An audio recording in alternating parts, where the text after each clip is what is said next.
Temps de la retraite, tous les retraités avec un air enjoué. Vous la connaissiez pas celle-là, hein?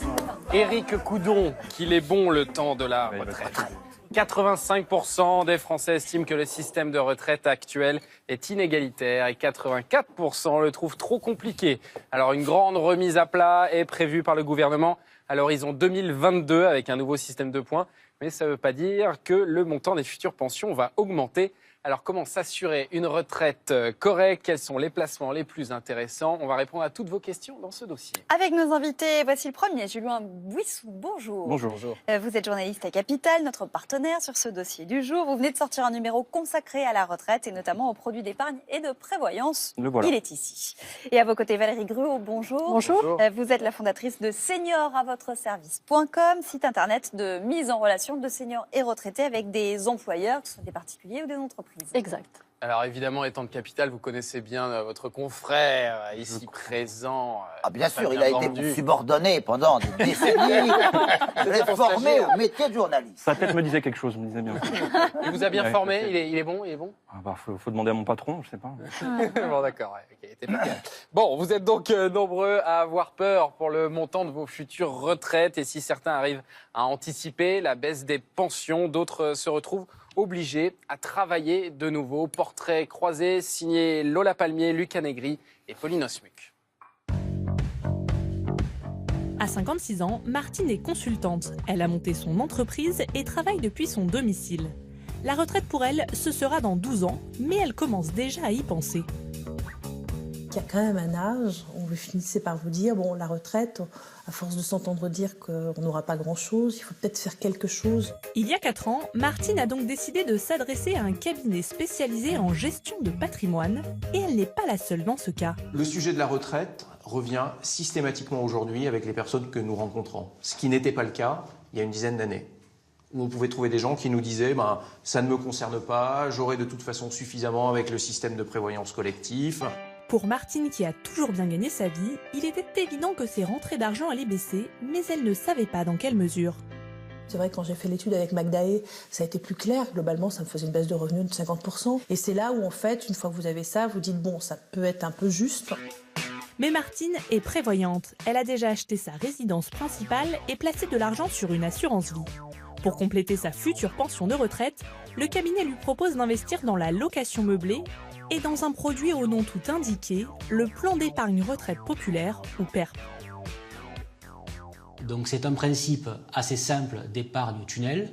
Le client investit dans une enveloppe dite de PERP. Son épargne est immobilisée jusqu'au moment de son arrêt d'activité. Le jour où il fait valoir ses droits à la retraite, le capital accumulé peut être converti en une rente mensuelle. Le calcul de cette rente est complexe. Il prend en compte la durée du placement, les montants investis, l'espérance de vie. Martine, par exemple, verse 5 000 € par an sur son PERP. Si elle continue comme ça jusqu'à sa retraite, en 15 ans, elle aura versé 75 000 € d'épargne. En échange, la banque s'engage à lui verser à la retraite une rente de 2 400 € net d'impôts chaque année, soit 200 € par mois, et ce jusqu'à la fin de sa vie. Pour qu'elle récupère sa mise de départ, il faudrait donc qu'elle vive jusqu'à 98 ans. Pas très rentable à première vue. Mais l'intérêt du PERP est surtout fiscal, car il permet de déduire de ses impôts une partie des sommes investies chaque année. C'est essentiellement intéressant pour les clients avec des revenus assez élevés qui bénéficient d'une tranche d'imposition au moins égale à 30%, et c'est encore plus intéressant quand les tranches marginales sont à 41 ou à 45%. Le plan d'épargne retraite populaire n'a donc de populaire que le nom. Selon ces experts, le PERP n'est pas un placement intéressant pour les personnes non imposées ou faiblement imposées. De plus, 2018 étant une année blanche d'un point de vue fiscal en raison de la mise en place du prélèvement à la source, il n'est pas opportun d'ouvrir un PERP cette année. Au-delà du choix du placement, pour épargner, il faut en avoir les moyens. Aujourd'hui, moins d'1 Français sur 2 épargne en prévision de la retraite. Résultat, certains peuvent se retrouver dans des situations financières compliquées. C'est le cas de Flora, 72 ans. Cette retraitée dynamique n'a à la base aucune qualification. Toute sa vie, elle s'est démenée pour trouver du travail. Elle a été standardiste, assistante dans une école maternelle, responsable d'un magasin d'optique et à 57 ans, après avoir eu 6 enfants, elle a réussi un concours de la fonction publique pour travailler dans les musées. En 2010, elle décide de prendre sa retraite et voit ses revenus s'effondrer. Ma dernière fiche de paie, j'ai une fiche de paie de 1 576,32 €. Et ma retraite, elle est de 729 €. Donc, vous voyez? Donc, oui, il y a les deux petites complémentaires. Ça fait 900. Et j'ai perdu, disons, près de 60% de mon salaire. Avec au total 945 € de retraite par mois et 650 € de loyer, Flora n'arrive pas à joindre les deux bouts. Chacun de ses enfants lui vient en aide, mais pour elle, cette situation ne peut pas durer. Je me suis dit, il faut que je me débrouille toute seule, il faut que je les lâche, je ne peux pas vivre comme ça, ça y va de ma fierté, non, et c'est pour ça que j'avais toujours dans la tête de trouver quelque chose. Flora faisait un peu de babysitting pour dépanner. À la rentrée 2018, elle a décidé d'en faire régulièrement et a signé un CDI de 14h30 par semaine avec une société de garde d'enfants. Pour elle, reprendre une activité est extrêmement positif. Déjà, ça me fait sortir de chez moi, ça me fait du bien. Respirer un peu d'air frais plutôt que de rester confiné toute la journée. Non, mais ça me fait vraiment du bien, c'est vraiment un bonheur. Je ne m'imaginais pas que ça pouvait être aussi vivifiant. Grâce au système du cumul emploi-retraite, Flora peut cumuler l'intégralité de sa pension de retraite et ses nouveaux revenus, en moyenne 350 € net par mois. Je peux dire que ça équilibre mon budget. Je n'ai plus à aller chercher comment je vais compléter pour que toutes mes mensualités soient honorées. Avec Baby Chou, si ça continue comme ça, je pourrais honorer toutes mes mensualités. Et à partir du moment où j'honore mes mensualités et que je mange un petit peu, moi, ça me convient. Comme Flora, aujourd'hui, près de 500 000 retraités travaillent tout en percevant une pension de retraite. C'est 2 fois plus qu'il y a 10 ans. Alors, on a beaucoup de questions de nos téléspectateurs à vous poser. D'abord, celle de Roger, qui résonne un peu avec ce que l'on vient de voir. Il nous dit « Je suis un très bon bricoleur, je souhaite proposer mes services pour améliorer ma retraite. Mais comment être certain de ne pas perdre une partie de ma pension ?» Quels sont les plafonds, Valérie Gruau? Alors, il peut en effet compléter ses revenus en étant à la retraite s'il répond aux conditions du cumul emploi-retraite. C'est-à-dire s'il a liquidé ses retraites en France et à l'étranger et s'il a 67 ans ou entre 62 et 67 ans et qu'il justifie d'une carrière complète. À ce moment-là, il n'y aura pas d'impact sur sa pension. Mais il y a quand même un plafond de revenus, non? Non, dans ce cadre-là, il n'y a pas de plafond de revenus. Il n'y aura un plafond de revenus que s'il ne répond pas justement à ces deux conditions. Il faut de travailler cumul emploi-retraite. suffisamment de temps, autrement dit. Et il sera imposable sur son revenu complémentaire? Alors ou pas? bien sûr, tout revenu d'activité quand est même. imposable, donc il sera imposable sur ce revenu-là. Si je travaille en étant retraité, vous demande Denise, est-ce que cela permet d'augmenter le montant de ma pension de retraite à 63 ans? Malheureusement, non. C'est-à-dire que la personne, elle va cotiser, mais ça ne changera pas le montant de sa pension, qui, dès lors qu'elle a été liquidée, ne bouge plus. Et alors, Marcel nous dit « Si en tant que retraité travailleur, je paye quand même des cotisations retraite alors qu'elles ne sont pas prises en compte pour revoir à la hausse ma pension, autant travailler au noir. » On rappelle que c'est interdit. C'est pire que ce que croit Marcel. Parce que non seulement il va cotiser pour une retraite qu'il ne touchera jamais, mais il va cotiser pour le chômage qu'il ne touchera jamais non plus, puisque quand on cumule un emploi et une retraite, on n'est jamais chômeur. Et donc, il cotise à tout cela pour rien, mais ce n'est pas pour autant qu'il a le droit de travailler au noir. La sanction, elle est lourde, elle est prévue par la loi, mais elle est pour l'employeur. L'employeur, il risque 45 000 € d'amende et de la prison. Le salarié... Marcel, il risque quelque chose? Le salarié, si c'est un salarié qui travaille au noir, en dissimulant qu'il perçoit le chômage, par exemple. Là, il est redressé, on lui réclame le chômage. Mais un retraité, il ne touche pas le chômage, il touche une retraite parce qu'il a une pension qui a été liquidée, et donc, il ne risque rien. T'es payé au noir, toi, ici? Non, le producteur a essayé, je n'ai pas voulu. Oui, j'allais dire... Je vais mettre un bémol, parce que s'il lui arrive quoi que ce soit dans le cadre de son activité et qu'il n'est pas déclaré, il peut se retrouver dans une situation délicate. Si ce n'est que dans ce cas-là, c'est encore l'employeur qui a un problème, puisque l'employeur est tenu de prendre en charge. T'es en train d'encourager Marcel, là, attention. Allez, question de Corinne maintenant. Je suis retraité, je veux faire de la garde d'enfants pour augmenter mes revenus, un peu comme on vient de le voir, mais est-ce plus intéressant d'être payé en chèque emploi-service par un particulier ou en tant que salarié par une entreprise. Alors, c'est vrai que sur Senior Votre Service, on le voit, on a à la fois des recruteurs entreprises qui viennent chercher pour de la garde d'enfants, des candidats, ou des particuliers employeurs. Alors, globalement, il n'y a pas de rémunération qui va être meilleure d'un côté ou de l'autre, si ce n'est que quand on passe en direct, en effet, avec un particulier employeur, il n'y a pas de frais d'intermédiation avec l'entreprise. Donc, potentiellement, le niveau de rémunération peut être plus intéressant. Cependant, je vais quand même aussi mettre un bémol, parce que si demain, il y avait un différend entre l'employé et l'employeur, du coup, il n'y aura personne pour jouer le rôle du médiateur. Donc, il faut quand même y penser aussi. Sophie nous dit, je viens d'être embauchée dans un grand groupe de cosmétiques français. On me propose un PERCO. Il paraît que c'est très bien pour la retraite, mais je n'ai que 32 ans. Ça me paraît loin. Est-ce vraiment intéressant? Alors, PERCO, c'est plan d'épargne pour la retraite collectif, c'est ça? Exactement. Bon. Donc, il faut lui conseiller d'y aller quand même s'il est jeune et que ça peut lui paraître un peu tôt. Parce que le PERCO, c'est tout simplement un des meilleurs plans pour préparer sa retraite Mais ça fonctionne actuellement. comment, alors? C'est un contrat où on peut verser de l'argent. L'intérêt principal, c'est que l'employeur, à ce moment-là, abonde, c'est-à-dire qu'il rajoute de l'argent spontanément. Voilà. Donc, ça permet, mine de rien, de bien épargner. Et après, en fait, c'est un contrat surtout à la sortie, en retraite, qui est très peu imposé.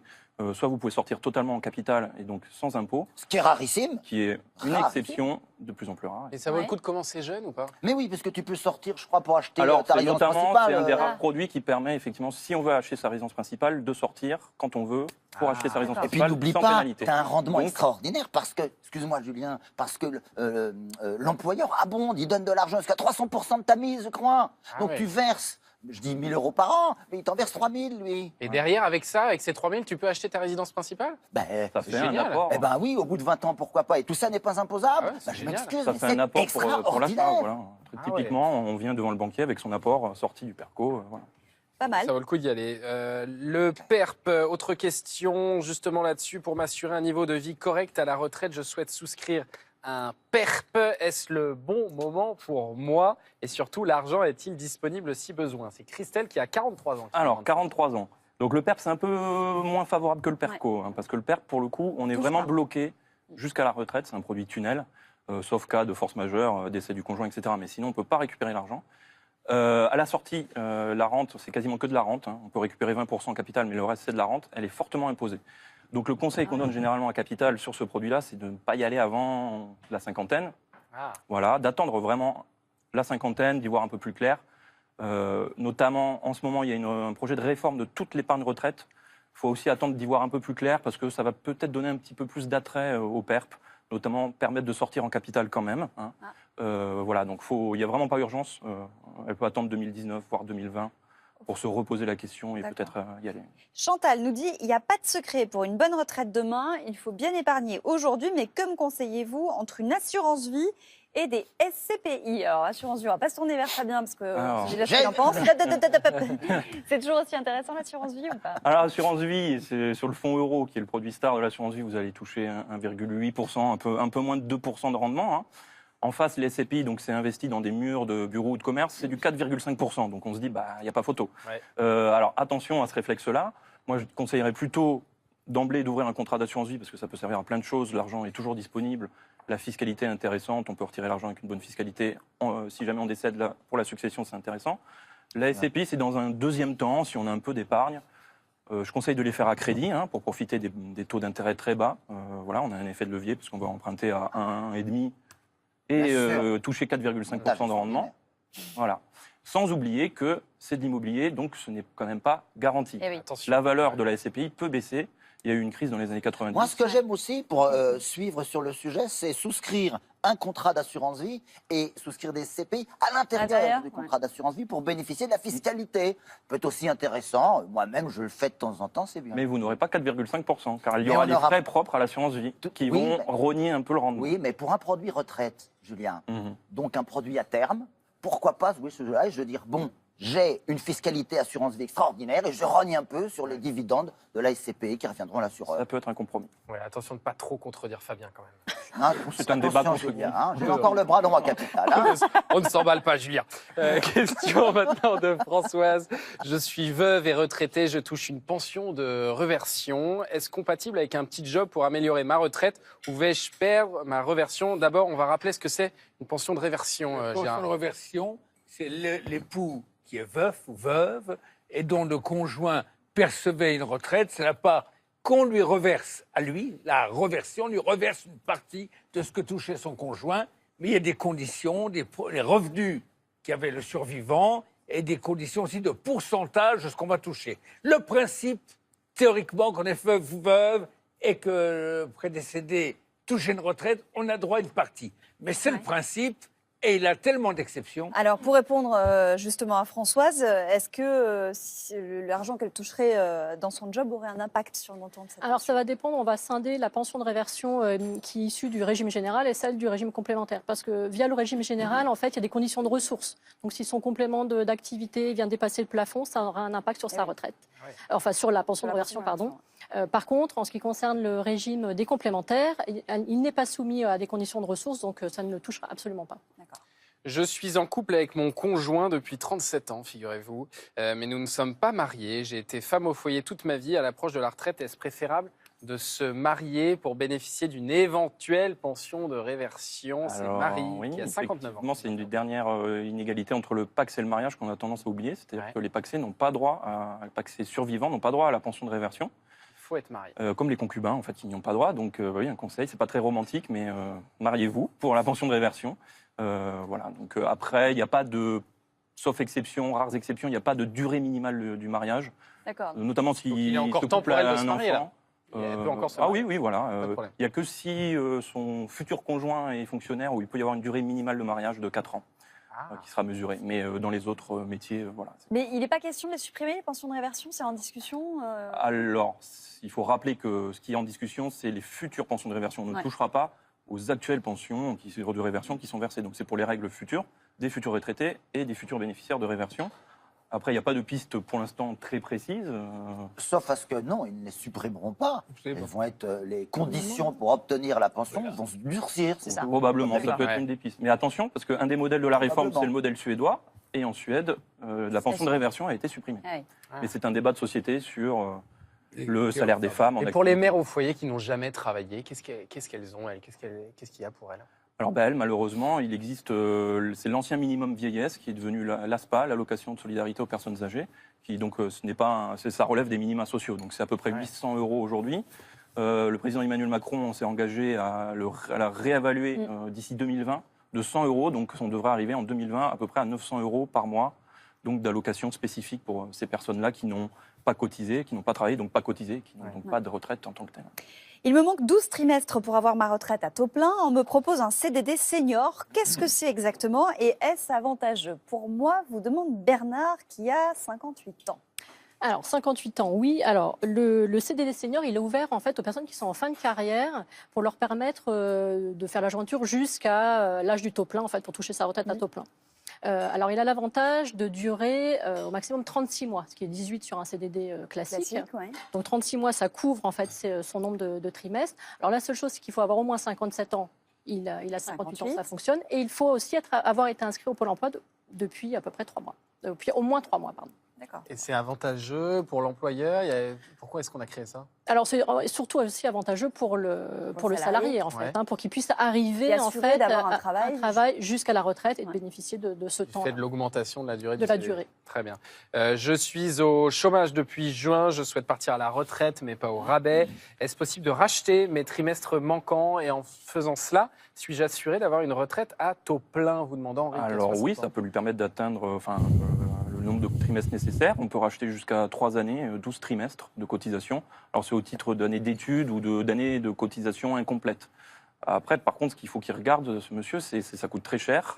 Le prix de rachat augmente avec l'âge, donc à 60 ans, je crois, à peu près, on est entre 3 et 4 000 € le trimestre. Donc attention, si monsieur est au chômage, voilà. En fait, il faut faire un calcul au cas par cas, parce que la rentabilité de ce rachat vient surtout, entre autres, de la possibilité de déduire ce coût de rachat de son revenu imposable. Mais il n'y a pas de règle univoque. Il faut vraiment faire des calculs pour voir concrètement combien ça peut rapporter. Face à de la même façon, on peut racheter des années d'études. Quand on a fait des études universitaires, on peut dire j'achète 1 an, 2 ans, 3 ans pour arriver au nombre d'années suffisant. Des études qui ont abouti à un diplôme même. En tant que chef d'entreprise, est-ce plus intéressant pour moi d'embaucher des seniors? Demande Christophe. Est-ce qu'il y a des avantages? Alors, il peut y avoir des avantages si vous recrutez une personne qui a 45 ans et en contrat de professionnalisation. Pardon. parce que l'entreprise va pouvoir toucher une subvention de 2 000 € et elle va être exonérée aussi des cotisations patronales. Donc ça a quand même un intérêt majeur. Question pour finir de Catherine qui vous dit, avant d'être à la retraite, j'ai envie d'investir dans de l'immobilier locatif pour être un peu plus sereine, mais je suis un peu perdue. Est-ce plus intéressant d'acheter du neuf ou du vieux, de la location étudiante ou longue durée, du meublé, du non meublé? Qu'est-ce que vous pouvez lui Alors on répondre? va dire dans une perspective de retraite, donc de revenus complémentaires, on va plutôt lui conseiller le meublé. Voilà, parce que ça permet de louer un peu plus cher. Il y a une fiscalité intéressante aussi qui permet de déduire beaucoup de choses, d'amortir le bien. C'est aussi plus flexible au niveau du bail qu'on peut conclure. Ouais, Notamment, des baux d'un an. il faut voir aussi, c'est la nouvelle loi logement, la loi Elan va créer le bail mobilité qui permettra de faire des baux de très courte durée, de 1 mois jusqu'à 10 mois. Donc ça sera très flexible d'avoir du meublé parce que ce sera le bail mobilité sera réservé au meublé. Donc beaucoup de gens choisissent le meublé en ce moment avec raison.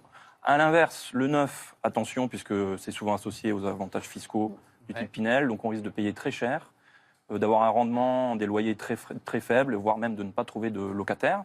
Donc là, pour un retraité sans locataire, c'est Beaucoup de scandales dans le neuf. Oui, donc plutôt du vieux meublé. De l'ancien, on dira meublé. Voilà, Il a dit d'être poli avec moi.